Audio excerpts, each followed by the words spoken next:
Hello everybody, Miles Kessler here from the Integral Dojo in Tel Aviv, Israel. For over 2 years now, we have lived through a war that has touched nearly every part of our life here in Israel. Through it all, the endless sirens, the rocket fire, the ballistic missiles, and the bomb shelters, through nights when we weren't sure what would come next, we kept the dojo open.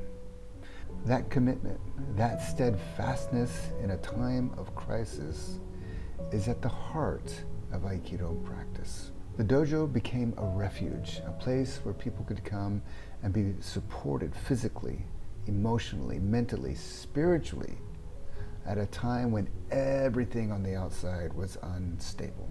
And even though the dojo provided an anchor of support for our entire community, it has come at a great financial cost.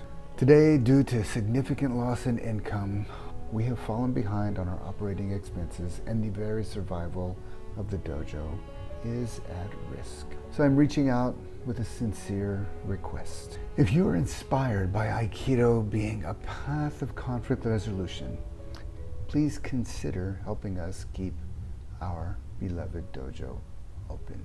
You can easily support us reach our financial goals right here on this GoFundMe page. Your donations, large or small, will help us to stabilize, rebuild, and continue offering this practice to the people who rely on it most. Thank you for your generosity, your compassion, and your support. May Aikido continue to flourish in ourselves, flourish with others, and flourish in the world.